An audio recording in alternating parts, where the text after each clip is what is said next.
In this video, I'm going to brief you about the use of Laplace transform in signals and systems and derive a formula for it. We know that Fourier transform is a tool used to represent a signal in frequency domain. Now the question arises here, in spite of having Fourier transform to convert a signal in frequency domain, why we need to study one more transform? If you are given with a signal and told to find the spectrum of the signal, definitely you need to take Fourier transform.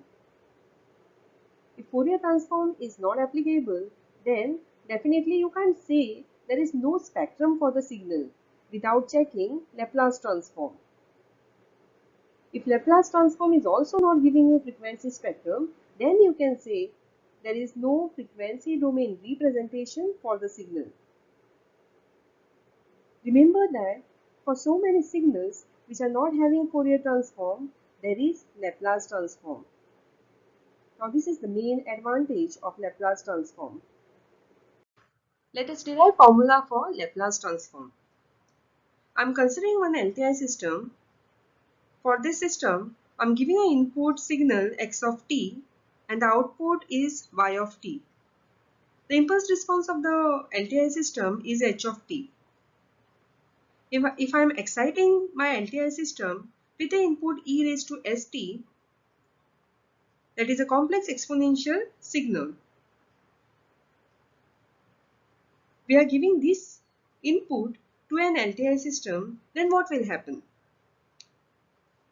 Before going into the derivation, I want to discuss with you what is S.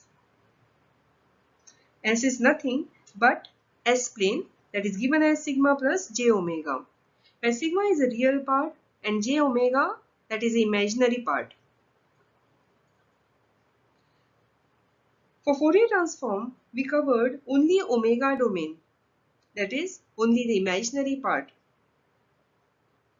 But in Laplace transform, we are considering all S domain, S plane meaning real part plus the imaginary part. In Fourier transform, we are having only imaginary plane, so we don't have real plane.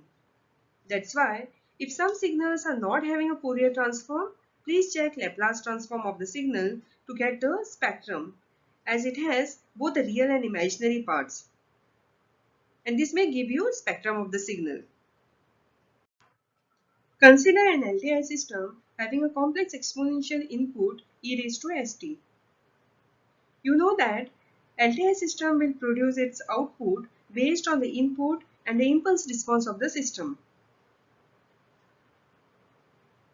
That is, the output of an LTI system is basically the convolution of the input and the impulse response of the system. So we have output of LTI system, that is y of t is equal to x of t convolution with h of t.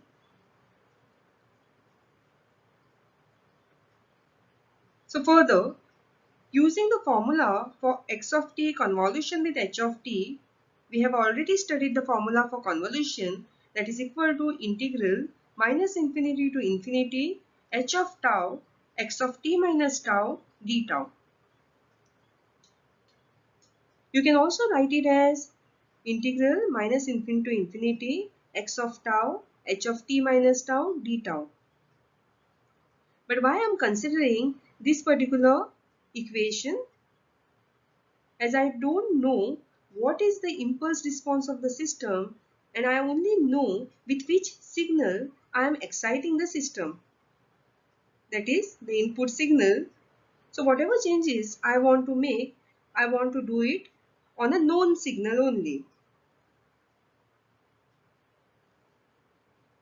So further, we know that x of t is equal to e raised to st. So x of t minus tau will be equal to e raised to s. T is replaced by t minus tau. So we have an equation for y of t as integral minus infinity to infinity h of tau e raised to s t minus tau d tau. Further, it can be written as e raised to st into e raised to minus s tau. We know that the integration is in tau domain.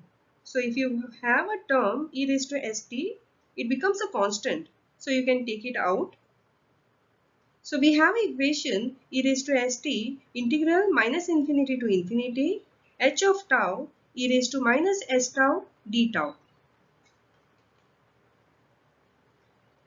We can write it in the next step as y of t is equal to x of t into the integration can be written as h of s, where h of s is the Laplace transform of h of tau, that is equal to integral minus infinity to infinity h of tau e raised to minus s tau d tau.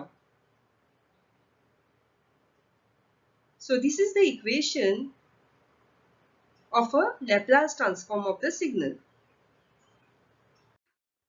Similarly, we can write the Laplace transform of x of t.